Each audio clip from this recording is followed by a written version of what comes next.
Hello, guys. In this session, we will be discussing the topic that is Indian religion and the spread of patriarchy, or the relationship between Indian religion and patriarchy. If you see, religion in India is deeply intertwined with social, cultural, and political structures. So it provides the moral framework and the cultural identities on one side, but it has also historically been a tool to reinforce gender hierarchies and sustain the patriarchal norms. So our focus will be on understanding how religion perpetuate patriarchy and the sociological implications of this dynamic and the potential for progressive reinterpretations. Okay, so let's start with examining how religion intersect with patriarchy.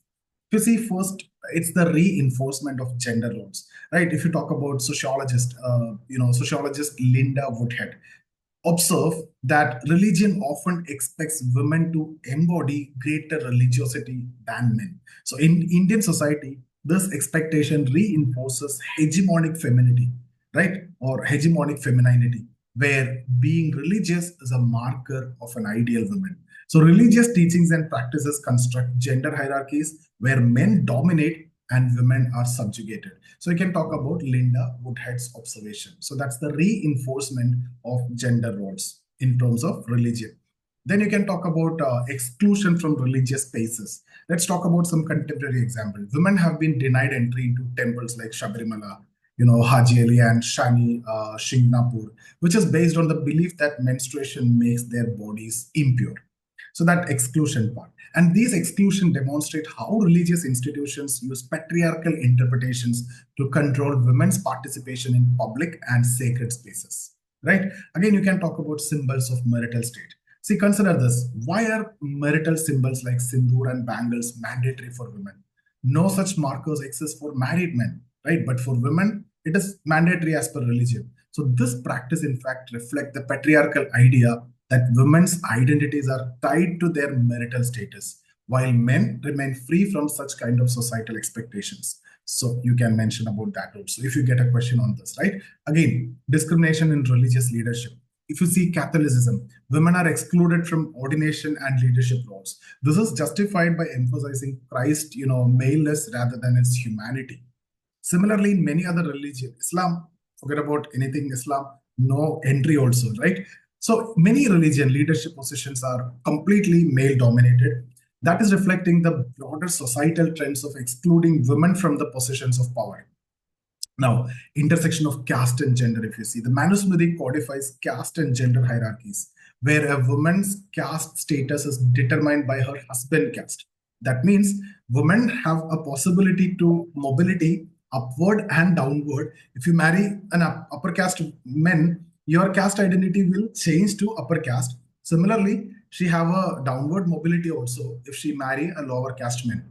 Though, it is endogamy which is practiced, but in case of inter-caste marriage, this will happen. So women have a possibility of mobility within caste system, though we talk about caste is closed. But there are concept of Sanskritization, dominant caste, that is different. But otherwise also this is possible. So women's caste is considered as, based on her husband's caste. But remember, endogamy is what actually the rule. Within caste, you need to marry. Again, if you look at this reinforces both caste and gender-based discrimination. That is leaving women doubly marginalized. Right? Again, control over sexuality and violence. Patriarchal religious doctrines often intersect with societal norms to control women's sexuality. And this control is maintained through mechanisms like honor codes, restrictions on mobility, and even violence. Okay, now what are the sociological implications? Let's explore the broader implications of this dynamic. Religion as a tool of political patriarchy, right? So in India, if you see, religion is often manipulated by politics to reinforce the patriarchal values. Religious laws and obligations, in fact, restrict women's participation in socio-political spaces, that is keeping them into traditional roles. Then, if you look at the theoretical perspective of, Sylvia Walby, describes, in fact, religious patriarchy as a structured form of male control institutionalized in laws, rituals, and practices. So mention about Sylvia Walby, right?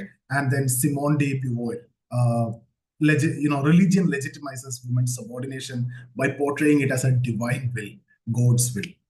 So these are theoretical perspective, which you can talk about this, how religion enforce patriarchy. Sylvia Walby is a very prominent person you can associate with, you can write about whenever you get a question on related to patriarchy.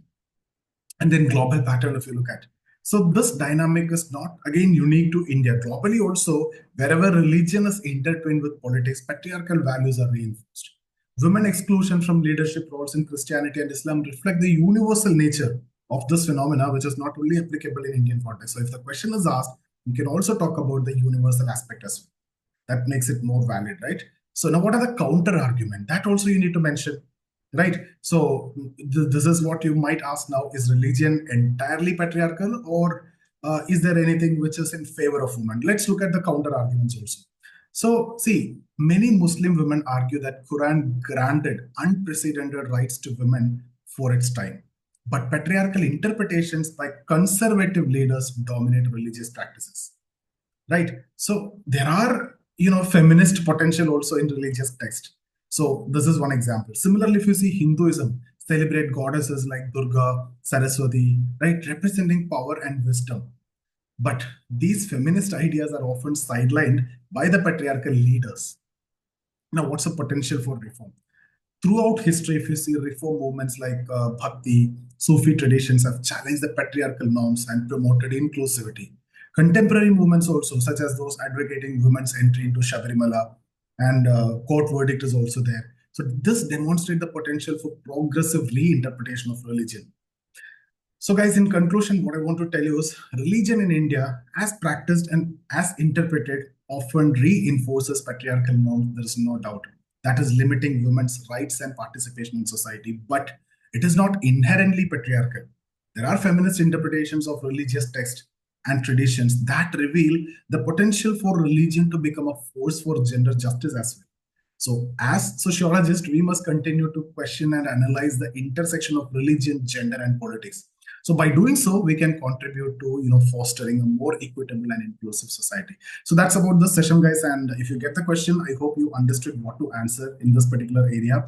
We have done a lot of discussion in the classes. So here, my idea is to limit my discussion to that particular question in this 8 to 10 minutes. So this is my 8 to 10 minute series only. So the actual lecture I've taken for, I think, 1.5 hours. So in case if you're looking for the full course, you can check out the details in the description. If you like the video, consider sharing it with your friends also, guys. Thank you so much. See you in the next video.